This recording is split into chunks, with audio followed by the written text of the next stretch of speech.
Hi, I'm Kaylin, and my mother left me, disabled and helpless, alone in the freezing woods. Imagine lying in the dark, abandoned by the one person who's supposed to protect you. But here's the twist. Someone else was watching every second. And what they saw was just the beginning of years of hidden cruelty, lies, stolen memories, and a family betrayal that runs deeper than you can possibly imagine. Before I reveal who that mysterious stranger was and how my silence finally shattered, tell me, what time is it where you are right now and where are you watching from? Drop a comment. I'd love to hear your thoughts. The sky was smeared in grays and fading gold, the kind of light that makes everything look colder than it is. I sat in the passenger seat of my mother's Jeep Cherokee, wrapped in a pilled-up cardigan, fingers tucked under my thighs for warmth. She hadn't turned on the heat, and I didn't ask. I'd already learned to stop asking for comfort. She gripped the wheel tight, knuckles white. Her jaw was clenched in that way I knew too well, like she was chewing a grudge she wasn't ready to spit out. I watched her from the corner of my eye, waiting for any sign this trip was more than what it seemed. "Where are we going again?" I asked, trying to sound casual, like I wasn't already bracing for something ugly. She glanced at me once, then back at the road. "It's a surprise," she said flatly. "Trust me." Those two words stuck in my chest like cold gum. Trust me. How many times had she said that before breaking something I couldn't replace? We drove in silence past the last gas station on the outskirts of Louisville. Cell reception died with the radio signal. Trees swallowed the road. My body started to buzz. Not the good kind, but the anxious kind, like my nerves were trying to warn me before my brain caught up. I didn't realize this was the last time I'd ever sit in that car. The tires crunched gravel as she turned onto a narrow dirt road hidden between two rows of skeletal trees. No signage, no lights, just wilderness. She stopped the car abruptly, the jolt rocking me forward. Before I could even unbuckle my seatbelt, she was already out, walking around to my side. She opened my door, leaned in, and without a word, yanked me out of the seat. "What are you— Mom?" My legs buckled, one of them twisting under the weight of my own body. Pain shot up my spine. She tossed a duffel bag onto the dirt beside me. "I'll come back when you're ready to stop making everything about you," she said through gritted teeth. "What?" I croaked, trying to push myself up with trembling arms. "You can't leave me here." But she already was. Her footsteps crunched back to the driver's side. The engine revved. The brake lights blinked red through the trees like warning flares. And then they vanished. Silence. No phone, no signal, no wheelchair. Just my bag, a patch of cold forest floor, and me, half limping, half crawling, watching dusk bleed into night. I should have panicked, but something inside me went still. I reached into my coat pocket, fingers brushing against the soft folds of a green damask handkerchief. My sister's. The last thing she gave me before she moved away and stopped answering calls. I clutched it, not because it could help me, but because I needed to believe someone once cared enough to leave me something. The wind picked up, carrying the scent of wet leaves and something sharp, maybe pine, maybe fear. I scanned my surroundings, trees like prison bars, and just ahead, the dark outline of a wooden structure, an old deer stand. Dragging myself forward, I scraped my palms on the bark and dirt. My legs screamed with each inch, but I didn't stop. I couldn't. Finally, I reached the base of the deer stand. I curled myself underneath it, jacket zipped tight, bag used as a pillow. My breath came in little gasps, fogging the air. Please don't let me die out here. I stared up at the empty platform above and whispered again, more to the night than to God. My fingers tightened around the handkerchief. Then, snap! The crack of a twig. I froze. Was it an animal?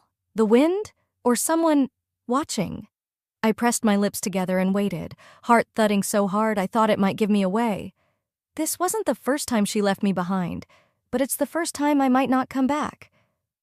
The air had turned sharp and still, the kind of stillness that made every breath feel like it didn't belong.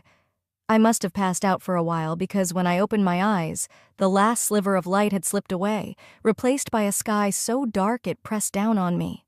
That's when I heard it. A rustle, not the skitter of leaves in the wind, but the weight of something, or someone, shifting nearby. My heart seized. I held my breath. Then another sound, a short, muffled cough, low and human. That's when I knew I wasn't alone. I twisted my body toward the noise, pain screaming up my side. My hands were numb, but I used my elbows to drag myself toward the tree line. And then I saw them. Boots. Not hiking boots or sneakers. Worn leather boots with thick soles and mud crusted around the edges. They weren't moving, just there, standing in the dark, just beyond the reach of moonlight. "Hello?" My voice cracked, barely louder than a whisper. "Please, help!" He didn't speak, not a word. But I saw him step forward. Tall, broad-shouldered, a hood shadowed his face. He crouched beside me, pulled off his backpack, and handed me a half-empty bottle of water. No introduction, no questions, just water, followed by a thick flannel coat he draped over my shoulders like he knew how cold had burrowed into my skin. I asked again, this time louder. "Who are you? Are you a hunter? What are you doing out here?" Nothing. He kept his eyes low, never making contact, and started building a small fire from fallen branches. His hands worked fast, practiced. He struck flint, and within seconds, tiny flames began to lick up the twigs, casting a soft orange glow between us. The warmth felt unreal, still no words. He handed me a granola bar, the wrapper slightly torn. I didn't hesitate. Hunger was louder than caution. He stayed with me for what felt like an hour, maybe more, but never spoke.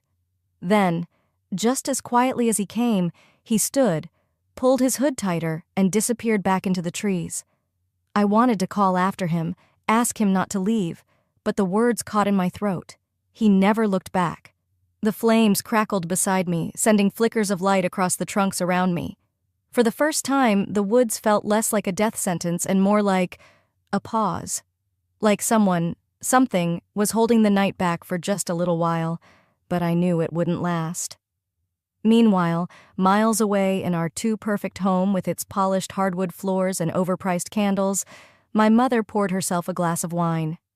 Cressida was sitting at the kitchen island, her nails freshly manicured, scrolling her phone. "Where's Kaylin?" she asked, without looking up. My mother didn't flinch. She ran off. Again, said she needed space. You know how she gets. Her tone was casual, practiced, like she was ordering takeout, not rewriting a human being's reality. "Ugh," Cressida groaned, her fingers already flying across the screen. I knew it. She always ruins everything. And just like that, the lie was folded neatly into the family story. No one questioned it. No one called. No one checked. Back in the woods, I shifted closer to the dying fire. My body still ached, but the worst pain came from something deeper. From knowing that my mother hadn't just left me to freeze. She'd erased me. Not physically. That would have been easier. But with a single sentence, she ran off. She turned me into the unreliable one again. The difficult daughter. The problem. I wrapped the flannel tighter around me and stared into the embers. For the first time, I realized this wasn't just about survival anymore. I wasn't just fighting cold or fear. I was fighting the version of me they'd created, the one they'd feed the world to make themselves feel better. The fire burned low, but something inside me had started to flicker too, and I wasn't ready to let it die. The birds stirred first. Their wings fluttered in the trees above, calling out to the morning with sharp whistles and clicks. I stayed still under the coat the stranger had left, still wrapped in layers of silence, smoke, and unease. The fire had died sometime before dawn, but the embers were warm enough to remind me I was alive. My limbs ached from lying on the forest floor, my ankle throbbing with a dull insistence every time I shifted. The man hadn't returned. I wasn't even sure he'd been real. My stomach groaned for something more than a protein bar. I took a shallow breath, gripping the cold earth with one hand to push myself upright. That's when my mind, starved of comfort, reached backward, back to one of the last times I still tried to belong. It had been spring. My mother had called a family dinner, one of those mandatory everyone-be-there evenings that felt more like public court than a meal. I remember the roast chicken burning slightly in the oven. The tension was already thick when I walked through the door. After dessert, she stood in the living room and held up her purse like a prop in a soap opera. $600, she declared. Gone. I didn't understand why she was looking at me. Kaylin, did you take it? Her voice wasn't soft. It was loud, deliberate. Everyone froze. No, I said quietly. Of course not. She laughed then, cold and short. That's funny because no one else has reason to. You've been behind on bills, haven't you? I said I didn't take it. Then who? She looked around like an actress performing to an invisible camera.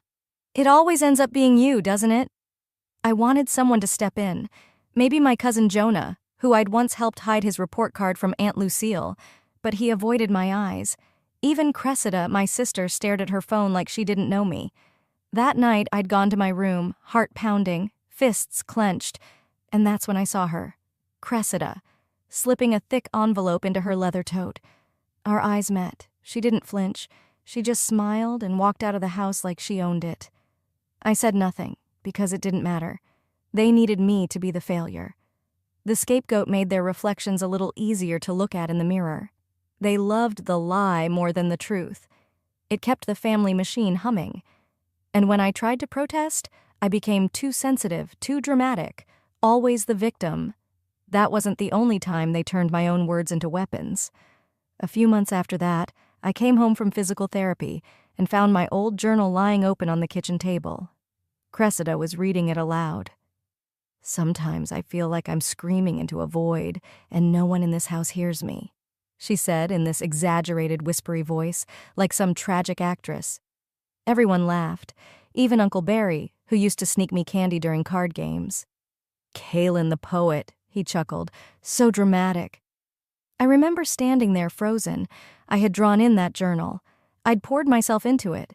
It was never meant for their eyes, especially not for their entertainment. Cressida turned one last page and smirked. I just want Mom to see me too. Her voice dripped with mockery. I snatched the notebook from her hands, but the damage was done. That was the night I stopped writing. Now, crouched by dying embers and dirt, I could still hear the echo of their laughter. How easy it was for them to turn my vulnerability into their punchline. My sister didn't need to punch me. Her words bruised better. I rubbed the heel of my palm against my temple, pushing away the bitter weight pressing against my skull. The pain wasn't just physical. It was memory made solid. I tried to stand but cried out at the flare of pain in my ankle. I grabbed a thick branch nearby, using it like a makeshift cane. Every step I took now felt like penance. Not for what I had done, but for what they said I had. I didn't run away, I whispered into the trees. I was discarded. And yet I was still here, somehow, against what they wanted. I was still breathing. A flicker of wind picked up, rattling dry leaves in the underbrush. I turned slowly, keeping my weight off the bad foot. That's when I saw it, something tucked beneath the exposed roots of an oak tree. I limped toward it, a piece of paper, folded, crisp around the edges like it had been placed, not blown. My fingers trembled as I picked it up. Handwriting. My handwriting. A page from that journal they all laughed at. But this one, this page had never left my room. It wasn't burned. It wasn't torn. It was preserved. I scanned the lines I'd written, years ago, heart pounding with a strange mix of dread and wonder. Someone had been reading. Someone who shouldn't have had access. Unless they'd been watching for longer than I knew. The fire had long since burned down, just a soft circle of ash now, but I couldn't stop staring at the page in my hand. It wasn't just any page, it was a sketch I had done when I was 15. A weeping willow, leaning toward a creek bank like it was tired of holding itself up. I remembered that drawing. I'd tucked it between the pages of my journal the night Mom yelled at me for crying during a thunderstorm. Said I was being dramatic. That same night, I had drawn the tree instead of fighting back. But someone had found it. Someone had brought it here. Because now, written on the back in handwriting that wasn't mine, were 6 quiet words. You deserved better. Keep walking. I didn't cry from fear this time. It wasn't the desperation I felt the night she left me. It was something else. Something sharp and soft all at once. Maybe it was the sense that I wasn't completely alone. I tucked the page into my coat and stood, leaning heavily on a branch I'd been using as a makeshift crutch. The sun filtered through the branches now, casting slanted light over the frosted ground. I moved slowly, letting instinct lead, and that's when I noticed them. Small fragments of paper dusting the underbrush like ash from a bonfire. I followed them. Some were barely more than cinders, curling inwards like wounded petals, but others I recognized. Pages from my journal, torn, scorched, scattered deliberately, as if someone had tried to destroy them and then changed their mind. My name was still visible on a few corners. One had the outline of a flower I used to doodle beside every entry, and then there was one that stopped me cold, unburned, whole. It lay folded neatly on the damp ground near the base of a mossy stump. I picked it up with trembling fingers. It was my own handwriting, but I hadn't seen this letter in over 20 years. A letter I had written to myself when I was 12. I had hidden it in the attic between two loose floorboards, my secret promise to future me that things would get better. "You are not invisible," it read in my uneven middle school scrawl. "You matter, even if no one says it." I sank down onto the stump, clutching the page. Who could have found it? Who would know to bring it here now? Someone was leaving a trail. Not to hurt me, but to remind me I still existed outside their story. I pressed the paper against my chest, whispering the words like a chant. I am not invisible. When I looked up, I noticed a narrow path threading through the woods, partly covered by fallen leaves and broken branches. Something told me to follow it, and I did, limping slowly, wincing at every step. About a quarter-mile in, I saw it, an old ranger station, half swallowed by vines and sagging at the roof. The door was hanging off its hinges. Inside was dust and damp rot, but against one wall sat a crate, and on top of it, a laptop, old, scratched up, but powered, thanks to a solar charger plugged into the window. The screen was still on. I stepped inside, cautious. The air smelled like mildew and pine. On the screen, a blog dashboard was open. I blinked. My name was typed into the search bar. Posts filled the feed, anonymous, but eerily familiar. She was never weak. They just needed her to be. They called her dramatic when she told the truth. Each post was dated, one from 6 months ago, another from last November, and every single one knew things I had never said out loud, but had written once in my journal. I felt my breath catch. Someone had been watching long before I was left out here. Someone had read my words, and they weren't mocking me. They were documenting me, defending me. One entry said, "If no one listens to her story, I will. I'll remember every page they tried to burn." My mind raced. I thought about the quiet boy who used to volunteer in the high school library with me. He always asked about poetry. He never laughed when I told him I loved drawing trees. I never even knew his name. Was it him? Was he the shadow I'd seen near the fire? The air shifted. I turned toward the broken window. Boot prints, fresh and deep, led toward the stream that cut through the woods. They weren't mine. I stepped outside again, heart pounding.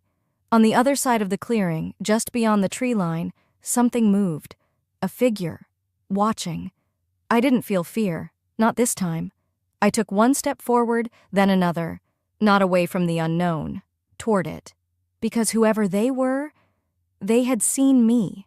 Not the version my family crafted. Not the unstable sister or the burden. Me. I gripped the old letter tighter, letting it remind me I wasn't invisible anymore. I didn't wait. I moved. The page with the scribbled handwriting still clutched in my hand, I followed where the shadow had disappeared, down a slope cluttered with leaves, through trees that felt older than time. Every step burned, but I welcomed the ache. Pain was the only thing that still told me I was alive.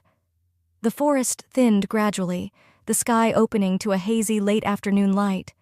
Birds called somewhere above, their songs sharp and indifferent. And then, almost without realizing it, I saw pavement, cracked asphalt, sun-worn and peppered with pine needles. Civilization. I stumbled toward it like a ghost out of a forgotten fable, dragging my right foot as I limped down the roadside.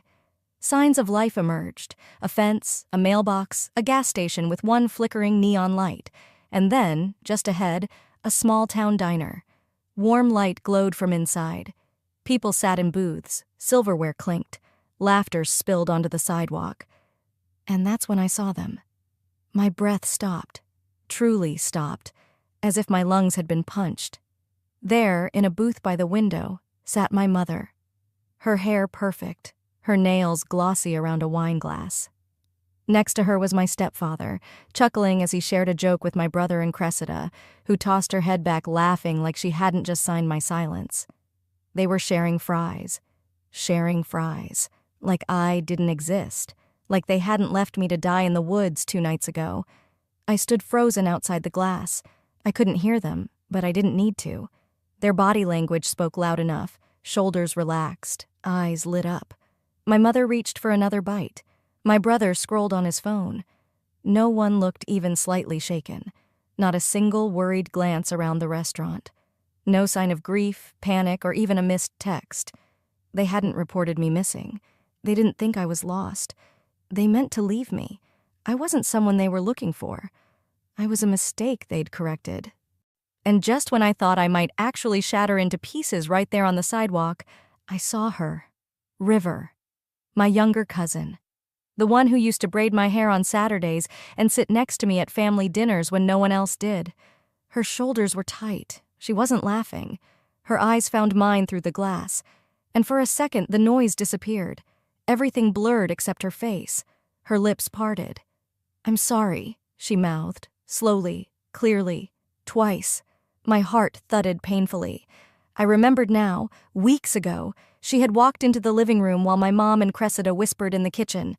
She had paused, lingered. She had heard something. She had known. River had known something was wrong. She'd seen the plan forming. She may not have known how far they'd go, but she had heard enough. And she said nothing. I turned away before my knees gave out. I didn't cry. My body was too dried out for tears. I just walked, past the diner, past the parked cars, past the blinking gas station sign. The town's lights began to fade behind me. Shadows lengthened. I found an old bus shelter a few blocks away, empty, with one broken bench and a rusted trash can overflowing with takeout wrappers. I sat on the edge of the bench and let myself collapse backward. I didn't even care if the wood splintered or if I smelled like the floor of a gas station. I stared straight up at the pale sky and whispered, "Maybe they're right. Maybe I should disappear. Let them win. Let them rewrite the ending however they want." But I didn't move. Not for an hour, maybe more. I thought of the journal page, the trail of ash, the messages I'd found on the blog. Someone had been watching. Someone had followed my words, my pain, and chosen to hold it, not erase it. That thought barely clung to me as sleep began to pull me under. Not the gentle kind of sleep, but the kind that follows complete defeat. And then something brushed my shoulder. My eyes opened. A bus driver, mid-50s, kind eyes, weathered uniform, stood beside me, holding out a wool blanket. He didn't ask questions. "You okay, honey?" he said softly. I couldn't speak, but I let him drape the blanket over me, tucking it beneath my chin. And somehow, in that smallest act of care, something stirred. It wasn't forgiveness. It was survival. I wasn't gone yet. I didn't answer him, but when the blanket touched my skin, I remembered what warmth felt like. The bus driver never asked another question. He simply nodded once, tucked the blanket tighter around my shoulders, and walked back to his seat. I stayed there until dawn crept through the glass walls of the station, casting the world in gray light. I could have stayed there longer, maybe forever, but something inside me had stirred last night, and it hadn't gone out. He had pointed me toward a women's shelter just a block away. I shuffled there at sunrise, trailing the blanket like a child with a lost toy. The woman at the desk offered me oatmeal and a shower. I took both in silence. I didn't give my real name. I wasn't ready for the weight of Kaylin again. Not yet. By mid-morning, I was walking through a town I didn't recognize. The buildings were quaint. Wood-paneled storefronts, faded signs, planters spilling over with mums. I didn't know where I was, and it didn't matter. My feet carried me like they knew better than I did. I passed a coffee shop, a thrift store, then a narrow brick building with tall windows and a hand-painted sign, The Bookmark. Something about it made me stop. I stepped inside. The scent hit first. Old paper, worn leather, dust, and time. It smelled like the quiet parts of my childhood. An elderly man behind the counter looked up from his crossword. "Cold out there," he said kindly, his voice like a worn blanket. I nodded. "Just browsing." He squinted. "You're Kaylin, right?" My blood froze. "I'm sorry," I said too quickly. "You must be mistaking me for someone else." But he was already walking toward the back room. "Your father," he said over his shoulder, "asked me to give you something, if you ever came through." I wanted to run. My chest ached, my feet itched to turn and bolt, but something rooted me there. The man returned holding a battered parcel wrapped in brown paper and tied with frayed string. "He brought this in just before—" He didn't finish. He didn't have to. I took the package with trembling hands. My name was scrawled across the front, in handwriting I'd never seen in person. "To Kaylin, for when you're ready." I tore it open right there in front of the counter.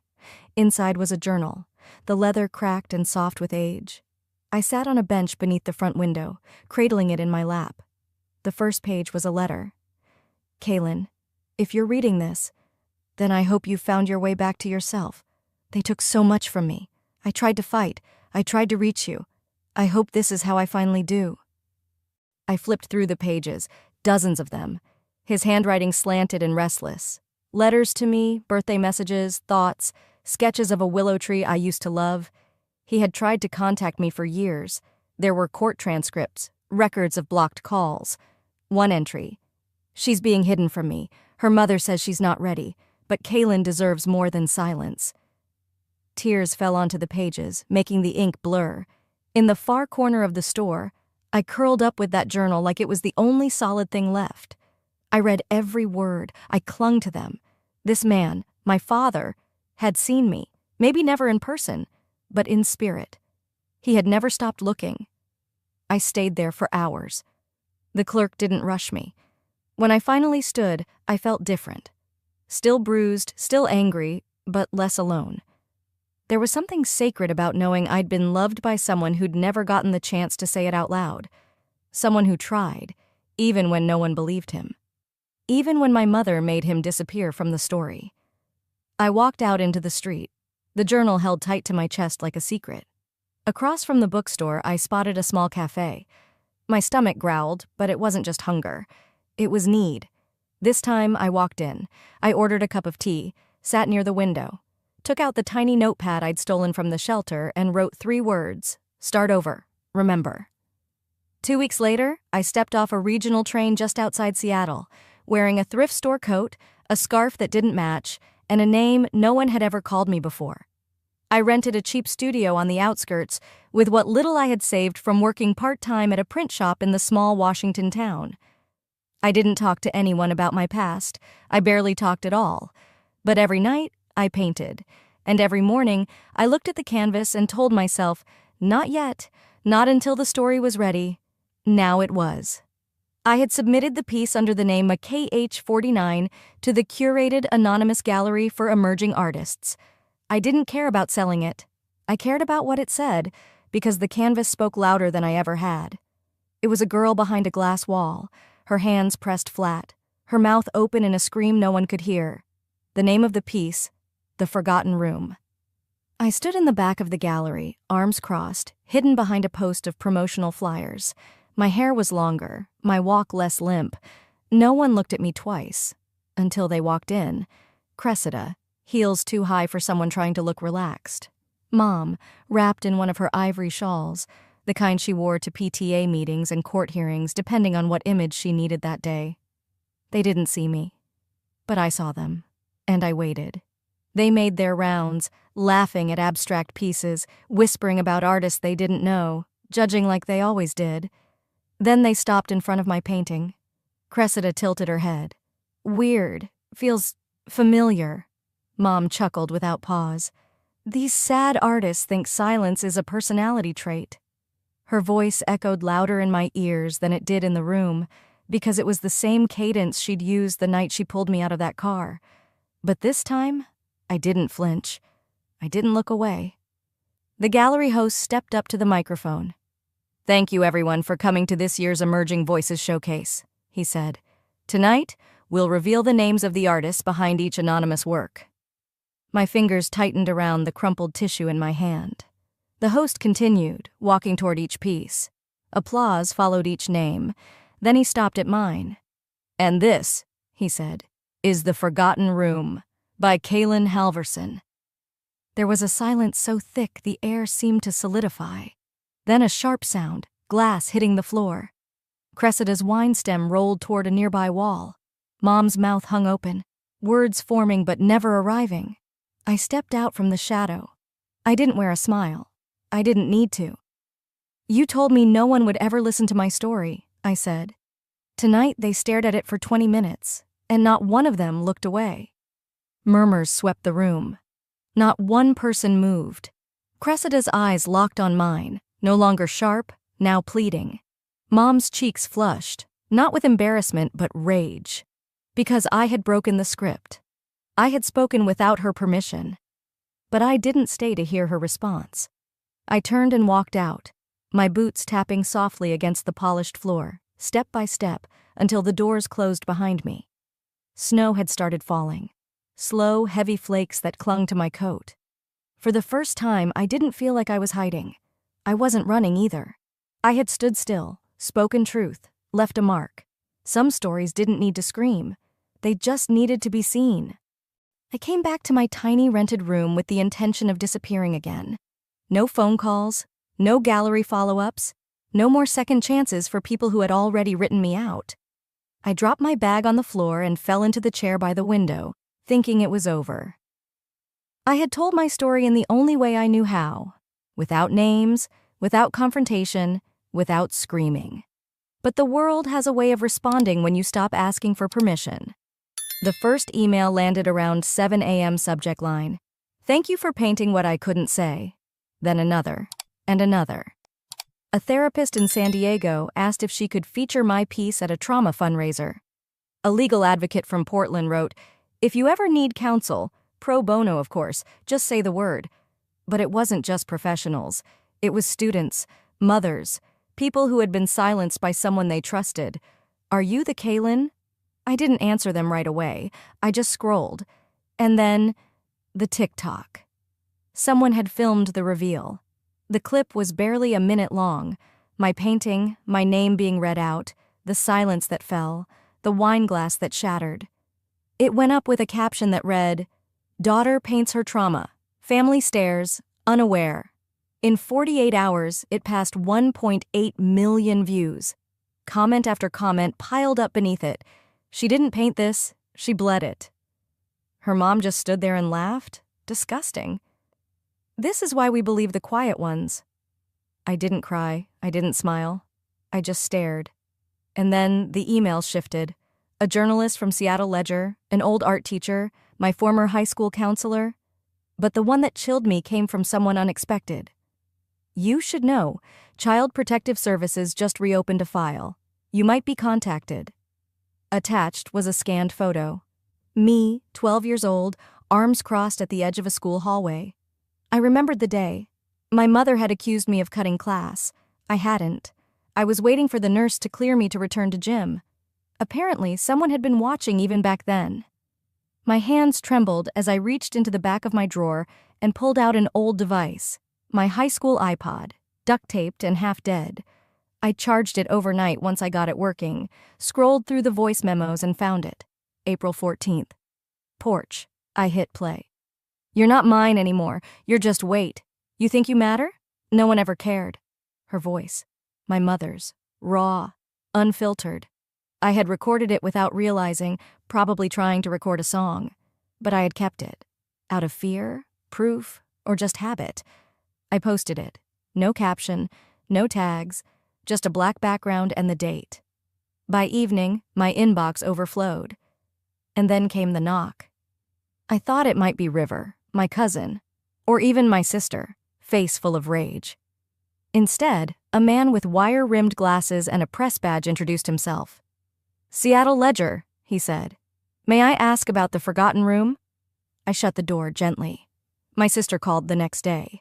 Her voice was sharp, like always, but behind it I heard something unfamiliar. Panic. "You had no right, Kaylin. No one knows what Mom was going through." "She was going through me," I said, and hung up. That night, the gallery updated their social media. Under the image of my painting, they posted, "We stand with survivors. The Forgotten Room will now hang permanently in our Seattle South branch." I didn't repost it. I didn't need to. That evening, as I sat by my window watching the last bits of winter disappear from the rooftops, I felt something shift. Not inside me, but in the air around me. The cold that used to sit like a stone on my chest had moved. It was in them now. My mother, my sister, the people who had built their comfort on my silence. And then, another knock. I hesitated before opening it. On the porch was a girl, maybe 15, thin, awkward, her hair tied back too tightly. She looked terrified. "I saw your painting," she whispered. "My mom. She says things like that too." I didn't ask for her name. I didn't ask if she needed help. I just opened the door a little wider and stepped back so she could enter the light. I had spent the entire morning with my hands in clay. It was quiet in the small rented studio above the bakery, just the hum of the fan and the occasional creak of old wood. I liked it that way. Silence now felt like something I earned, not something that smothered me. The kiln hissed softly, sealing in what I had created. A phoenix, porcelain white, one wing cracked, perched on a charred branch. I didn't sculpt it to be beautiful. I sculpted it to be real. I glazed it with ash from the forest, sealed the fracture in gold. That tiny crack, I left it visible on purpose. When I placed it beside the Forgotten Room in the gallery's newly dedicated wing, I added a single line beneath the label. "Not everything broken stays broken." Later that afternoon, walking through a thrift store for no reason other than habit, my fingers brushed over something familiar.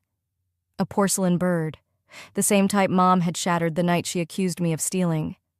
I held it, light as breath, and for a second the old pain stirred, but didn't settle. I put it back. Didn't need it. Didn't want it. Some things don't need fixing. They just need letting go.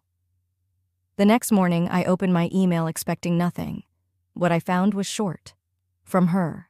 Subject line, "Enough." The body read, "Stop humiliating this family. You're twisting memories." No, "I'm sorry." No, "Are you okay?" Just the same deflection she always used when truth knocked too loudly.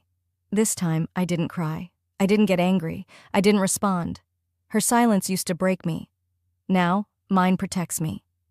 I closed the email and opened another. It was from a nonprofit in Oregon that hosted healing through the arts. They'd seen my work. They offered me a chance to lead a group for children, kids who'd survived homes like mine.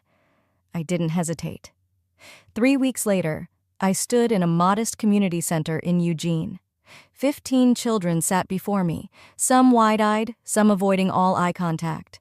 One girl, maybe 7, drew a crooked little house. I knelt beside her. "Is this where you live?" I asked gently. She nodded. "That's me, hiding behind the fridge."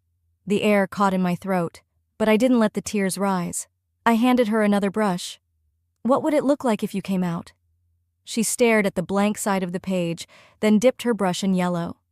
She painted a sun, clumsy and bright. That evening, I left the center as dusk draped the street in soft lavender. My phone buzzed. It was an email from my old social worker in Seattle. Subject, "You made it." She wrote, "I just saw the Seattle Ledger piece. I always knew you'd rise. Thank you for never letting them define you." I didn't reply, not because I didn't care, but because there was nothing to add. I slipped the phone back into my pocket and looked up. The sky was bluer than it had been in weeks, air lighter in my lungs, and for the first time in years, I breathed without permission. Sometimes, the people who silence us the most are the ones meant to love us loudest. Kaylin's journey reminds us that healing doesn't always begin with an apology. It begins the moment we stop waiting for one. Have you ever had to walk away to protect your own peace? Tell me in the comments. I read every one. Don't forget to subscribe for more real stories that hit close to home.